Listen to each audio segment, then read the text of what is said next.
आयुक्त कार्यालय के सामने अनशन शुरू, हटाए गए 56 आउटसोर्स कर्मियों की बहाली की मांग। नमस्कार, मैं प्रियंका सिंह और आप देख रहे हैं आपका अपना news channel TV first. Black list के बाहर किए गए 56 आउटसोर्स कर्मचारियों को बहाल किए जाने की मांग को लेकर अगस्त क्रांति मंच फाउंडेशन ने आयुक्त कार्यालय के सामने अनशन शुरू कर दिया है।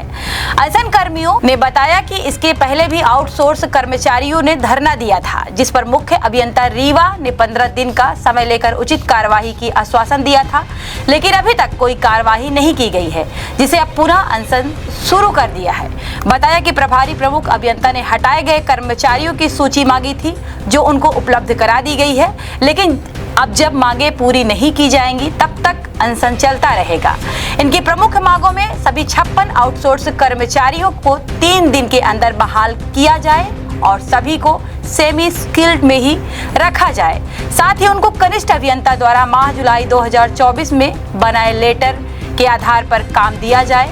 अनशन में हटाए गए आउटसोर्स कर्मचारी बैठे रहे। ये आउटसोर्सन के शिकार जो आउटसोर्स है, और जैसा कि आप सबको पता है, किसी कर्मचारी को देखिए किसी भी कार्यालय में सब आज की डेट में आउटसोर्स पे है, लेकिन प्रशासन और शासन ने कोई ऐसी नीति नहीं बनाई कि जिससे इनका और इनके पीछे जो आश्रित है उनका भरण पोषण हो सके, कोई दुर्घटना हो या अन्य कोई कारण। ये मीटर रीडर है और जो 2000 रुपये में कई सालों से नौकरी कर रहे हैं। जैसे हम लोगों के अनशन और प्रदर्शन के बाद सरकार ने सख्ती से न्यूनतम वेतनमान लागू किया। इन्हें सम्मानजनक PFIC और 12,000 न्यूनतम वेतन मिलने लगा। इनसे अनैतिक पैसे की मांग की गई और जब इन्होंने पैसे नहीं दिया तो जैसा इनका कहना है कि 50 से 60 हजार रुपए लेके और नए लोगों को रखा, बगैर किसी कारण से इनको निकाल दिया गया।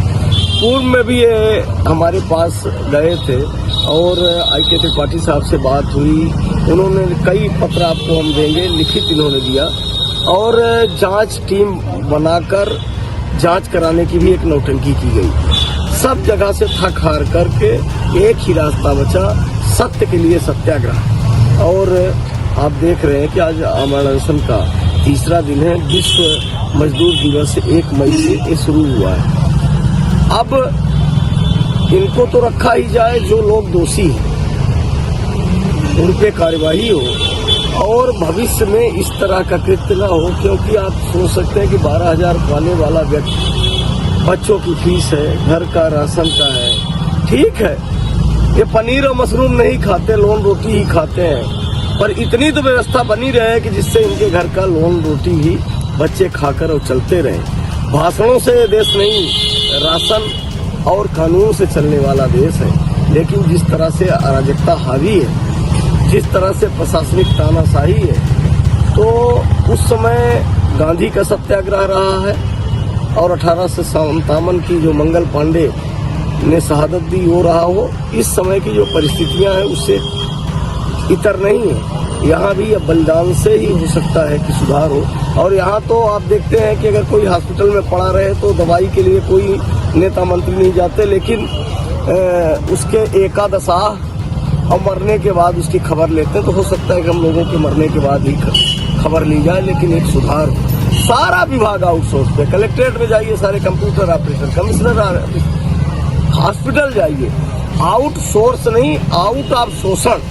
जितना इनके साथ शोषण किया जाए वो शोषण चल रहा है, तो ये अमर अनशन उस शोषण के खिलाफ है। और इसमें आप सब मीडिया के साथियों से मेरा आग्रह है कि जिस तरह से आप सब ने पवन तिवारी के जीवन की बात रही है और ट्रिक डिटेक्टिव जो स्वर्ण सलारिया, बच्चा सलारिया, कई हजार करोड़ का उद्योगपति रहा, तो मीडिया के साथियों ने जिस तरह से साथ दिया और उसको ब्लैक लिस्ट होकर रीवा से भागना पड़ा, तो इन साथियों की, मेरी ये व्यक्तिगत लड़ाई नहीं है। बाकी लड़ाई होती है कि अपने बात के लिए, ये मेरे भाई है। जब कोई नहीं सुन रहा इनकी, इनका कहना है कि हम हर जगह गए और ये सुबह 6 बजे हमारे घर पहुंच जाते थे, कोई रीवा से, कोई देवधर से। और जब इनके चेहरों को मैं देखता था तो लगता था कि भगवान द्रौपदी के लिए नंगे पैर दौड़ पाए तो क्या ये कुंज बिहारी इनके लिए अपना जान नहीं दे सकता, अपने प्राण। तो मैं सब जगह से थक हार करके अंतिम निर्णय लेके इनके साथ बैठा हूँ। और कुछ आपने सबको बताना चाहता हूँ कि पत्रकारिता के आड़ में कुछ दलाल एक्टिव हैं जिनका काम ही अलग है, नशा अपराध, उनके रिकॉर्ड निकाले जाए तो कई तरह से। तो जैसा कि हमने अभी किसी ग्रुप में देखा कि वो मीडिया के साथियों को मैसेज कर रहे हैं कि आमरण अनशन की खबर न दिखाई जाए। तो आप लोगों को फैसला करना है। अभी आप सबने देखा है कि किस तरह से खबर दिखाने पर ही एक मऊगंज के पत्रकार साथी को, वही लव जिहाद जो भोपाल में जो कल चैनल बोल रहे थे कि नौटंकी है, वही चैनल आज उस भोपाल के लव जिहाद को प्राथमिकता से दिखा रहे हैं। तो जब छोटी बात होती है और उसको नहीं दिखाया जाए तो कैंसर का रूप धारण करती है। अगर सीतापुर के लव जिहाद को प्राथमिकता दी गई होती तो भोपाल का ये लव जिहाद न होता। तो आप सबसे चलेगा जब तक प्राण है। और सबसे बड़ी बात है कि आमरण अनशन का प्रोटोकॉल है, तीसरा दिन है और किसी तरह से मेडिकल न कराया जाना बहुत बड़ी बात है। कई आमरण अनशन कर्मियों ने लगभग 18 से 20 घंटे हो गए बाथरूम में नहीं किया। तो आमरण अनशन के जो हमारे संवैधानिक प्रोटोकॉल है, अंग्रेजों ने भी उसका पालन किया था। अगर उसका पालन न करते तो गांधी जी को कब को मार देते।